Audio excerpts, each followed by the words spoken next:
உலகத்தில் உங்களுக்கு அநேக பாடுகள் உண்டு, ஆனாலும் தரித்திருங்கள், நான் இந்த உலகத்தை ஜெயித்தேன் என்று சொன்னார். அல்லேலூயா.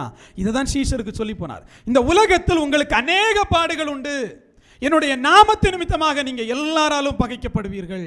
இன்னைக்கு நீங்களும் நானும் பகைக்கப்படுறோம், சந்தோஷப்படணும். அல்லேலூயா. சந்தோஷப்பட வேண்டிய விஷயம். அநேகருக்கு சத்தியத்தை சொல்லுகிற போது அவன் சாத்தான் என்கிறான். நிறைய பேர் என்ன பார்த்து அந்தி கிறிஸ்துவா. எனக்கு சந்தோஷமா இருக்கும். உண்மையாவே அந்தி கிறிஸ்து சொல்லும்போது சந்தோஷப்படணும். ஏன்னா நான் உண்மையிலேயே அந்தி கிறிஸ்து தான். ஆன்டி கிரைஸ்ட்னா என்ன தெரியுமா? கிரைஸ்டை எதிர்ப்பவன். நான் கிரைஸ்டை எதிர்க்கிறேன். அவர் பேர் கிரைஸ்டே இல்லை, அவர் மெஸ்ஸியாங்கிறேன். அப்போ நான் ஆன்டி கிரைஸ்டே இல்லையா? அவர் கிரைஸ்டே இல்லை, கிறிஸ்து என்பது அவருடைய பெயர் அல்ல, மெஸ்ஸியா என்பதுதான் அவருடைய பெயர் என்று சொல்லுகிறேன். நீ அந்தி கிறிஸ்துன்னு சொன்னா, நீ ஆன்டி கிரைஸ்ட்னு சொன்னா உண்மைதான். ஏன்? கிரைஸ்ட் என்பவர் எனக்காக மரிக்கவில்லை, எனக்காக மரித்தவர் மெஸ்ஸியா. நான் அந்தி கிறிஸ்துவா கூட இருந்திருக்கலாம், அந்தி மெஸ்ஸியாவாக தான் இருந்திருக்கூடாது. மெஸ்ஸியாவை நான் மறுதலிக்க கூடாது. கிறிஸ்து என்பது கிரேக்கர்கள் கொடுத்த பெயர், அந்த பெயரை நான் மறுதலிப்பேன். அந்த பெயர் எனக்கு தேவையற்றது. அவருக்கு என்ன பெயர் வைக்கப்பட்டது அந்த பெயரை தான் நான் விசுவாசிப்பேன். தமிழர்களாக நீங்கள் இருந்துவிட்டு எபிரேய மொழியை தூக்கி பிடிப்பதற்காக நான் எபிரேய மொழியை தூக்கி பிடிக்கவில்லை, எபிரேய தேவனை உயர்த்தி பிடிக்கிறேன். அப்படி நீ தமிழனாக தான் இருக்க விரும்பினா எதுக்கு எபிரேயம் பேசின ஒரு தேவனை உன் கடவுள்னு சொல்லிக்கிட்டு இருக்கிற? எதுக்கு இஸ்ரேல்ல பிறந்த ஒரு கடவுளை உன் கடவுள்னு சொல்லிட்டு இருக்கிற? ஏன்னா வேற யாருமே இங்க கடவுள் இல்லை, எல்லாம் கதைகளும் கதா பாத்திரங்களுமா இருக்குது.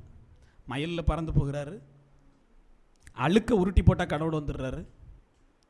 இன்னும் தலையிலிருந்து ஒரு கூட்ட ஜனமும் உடலிலிருந்து காலிலிருந்து என்று சொல்லி இங்க என்ன பண்ணுது?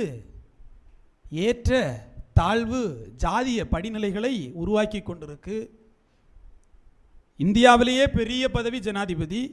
அவர் கோயிலுக்குள் போறா, நீ தாழ்ந்த ஜாதி உள்ள வரக்கூடாதுங்கிற. என் தேவன் என்ன தெரியுமா சொன்னாரு?